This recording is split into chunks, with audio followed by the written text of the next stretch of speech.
very much for the introduction. Thank you very much for the invitation. Ви благодарам за можноста и за поканата како координатор на Балканската политичка советодавна група. Многу размислувавме за кризата во демократијата и размислувавме за Западниот Балкан.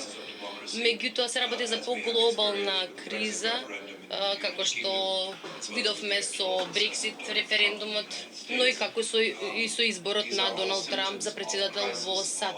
Ова се симптоми на криза на либерал демократијата.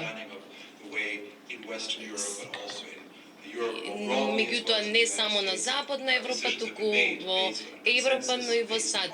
Односно се стават под знак прашање дека основните демократски вредности се почитуваат и се повеќе имаме застапени ексклузивност и омраза. Ова се тектонски промени, не може да ги игнорираме кога зборуваме за Западен Балкан. Последниот документ кој што се нарекува проширување на Европа, односно на ЕУ во време на несигурност. Би сакал да ве подсетам дека во Австрија ќе има председателски избори една недела пред Македонија, пред вашите избори, каде што има реални шанси да добие кандидат кој што смета дека Косово е независен кандидат, кој што треба да пристапи во ЕУ, а Србија треба да се подели помеѓу Босна треба да се подели помеѓу Република Српска и Босна и Херцеговина. Ова се големи предизвици кои што може да се многу опасни и навистина може да придонесат за дестабилизација на Западен Балкан. Ке се согласам што слушнавте досега, не е доволно само да паничиме и да бидеме очајни, туку мора да се соочиме со кризата. Се работи за криза која што нема сигурни точки. Мора да бидеме флексибилни, мора да бидеме на штрек. Има клучни столбови. Првиот, кога зборувавме како организација, зборувавме дека целта не треба да биде европската интеграција како таква. Европската интеграција секогаш е алатка за нешто друго, за демократско општество, стабилно општество и просперитетно. А европскиот процес на интеграција е најуспешниот начин да се постигне таа цел. Мора тоа да се има на ум. Често пати зборуваме за продолжување на процесот на пристапување и јас ги ценам коментарите на другите говорници дека тоа е главна цел. Јас сакам сепак да потсетам дека тоа не е главната цел. Главната цел е да се создаде општество каде што луѓето се чувствуваат пријатно и сигурно и просперитетно во демократска средина. Тоа е клучниот механизам за постигнување на тоа. Процесот на интеграција во Европската Унија се смета дека може тоа да го испорача. Главниот предизвик во Западен Балкан е фактот дека се соочуваме со влади кои што не доволно го разбираат овој процес, дека ги имаат спроведено само формалните реформи, а не суштинските. Имаме многу влади ширум југоисточна Европа, чии што демократски вредности може да се каже дека се несигурни. И меѓутоа преокупацијата на Европската Унија со други кризи веројатно и оневозможи да се соочува, да се справи со ова конкретно прашање. Како што кажавме, ЕУ се соочува со проблеми и со платите, и со партиите, и со владите кои што представуваат предизвик, односно закана за демократските општества како во Полска или Унгарија. Меѓутоа не значи дека проширувањето е беззначајно, односно дека не треба да се посветува енергија на тоа. Напротив, меѓутоа не може да биде толку лесно направено како во минатото. Пред 10 години, кога пристапија земји од Централна и Источна Европа, се сметаше дека заедничките вредности, заедничките демократски вредности предпоставуваше дека всушност нели треба да се заштитуваат и оние кои што ги губат изборите и дека Европската унија тоа го гарантира. Оваа сигурност веќе не постои.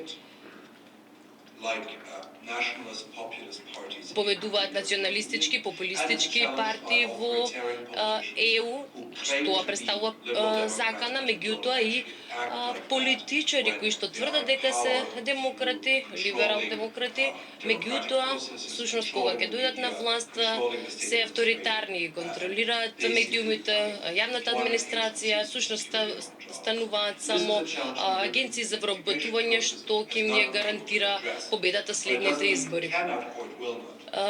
Така што има потешкоти ЕУ да се справи со ова. Меѓутоа, иако ЕУ е во голема криза во моментов, не може да се замисли дека ЕУ ќе потврли во справувањето со оваа криза. Има силни сили во ЕУ кои што го повторуваат, односно се залагаат за напорите за постигнување проширување. Се смета дека после Брексит има уште повеќе ентузијазам за Европската унија, делумно поради тоа што се виде како на кој начин се доби тој референдум. Треба да се направат лажни вести за да се убедат луѓето дека треба да излезат од Европската унија. Така што имаме основа да мислиме дека Европската унија ќе надмине оваа криза. Може би значи дека ќе добиеме Европска унија што е уште по еклектична или уште по интегрирано, или пак ќе има полесно пристапување, или пак ќе биде потешко. Има повеќе опции, не знаеме, не би можеле да се кладеме што е најверојатно, но најверојатно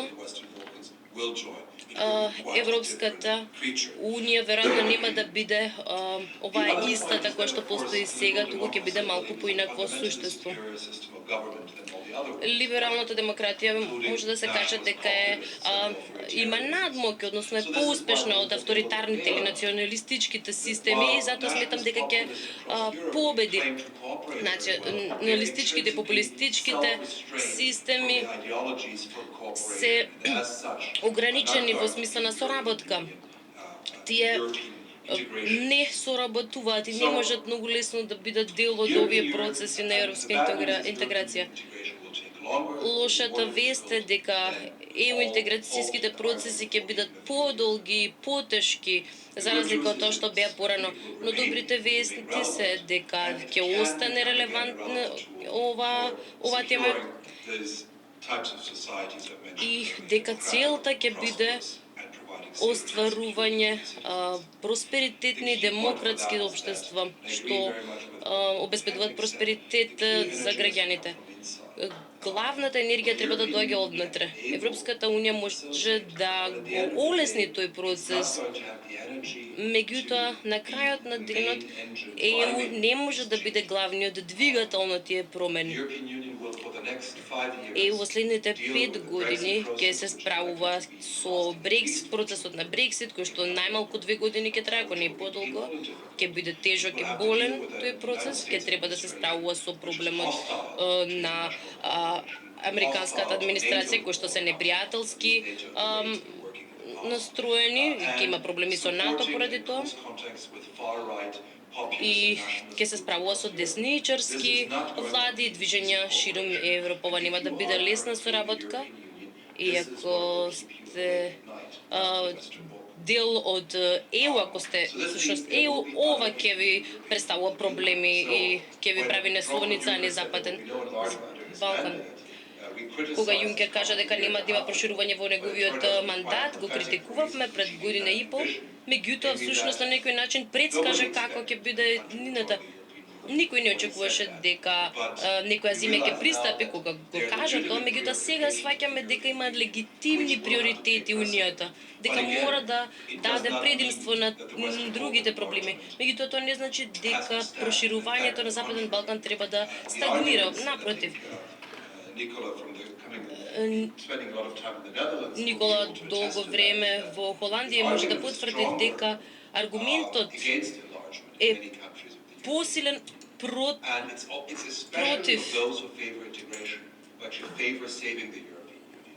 особено од страна на оние кои што сакаат да се зачува Европската Унија и да се прошири. Председателот на сегашното односно министерот на Словачка нарече со погордни зборови еден новинар. Исто така имаме земји членки кои што велат дека би прифатиле само христијански бегалци, кои отворено зборуваат дека се против либералната демократија. И затоа оние кои што се за Европската Унија всушност се поскептични, бидејќи ако се примат нови земји, всушност овој дискурс се повеќе и повеќе ќе се зајача. Всушност предизвикот на земјите од Западен Балкан е да ги убедат елитите во ЕУ, но земјите членки дека ќе се залагаат за демократските идеи, идеите на солидарноста, идеите на демократичноста. А не само дека ќе бидат само односно а не само дека ќе се усогласат со популистичките идеи, туку треба да покажат за кои вредности се залагаат и ќе биде тешко. Ако главната цел е да се реформираат општествата, можеби ова не е лошо, бидејќи еден проблем кој што се јавувал низ времето е државите го фалсификуваат на некој напредокот, а добиваат пофалби од ЕУ. И еден пример за ова е Турција. Турција треба да биде да не предупреди дека може да се изглуми процесот на реформи, а да всушност да имаме авторитарно општество, авторитарна власт. Нели, имајќи го предвид и фактот дека Турција не им дозволува влез на мигрантите и бегалците. Сето ова треба да биде предупредување за овие земји, за Македонија, за Србија. Можно е и таква опција. Мислам дека некои влади од регионот сакаат да ја играат таа улога или пак да бидат рамноправни членови на Европската Унија. Меѓутоа тоа ќе значи и подобрување на општеството и подобрување на состојбата на граѓаните. Значи има две опции, или реални реформи, реално подобрување на државата или пак само глумење на прогрес. Проширувањето ќе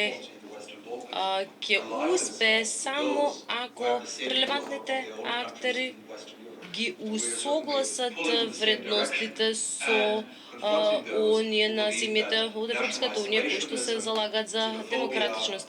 Меѓутоа, ксенофобично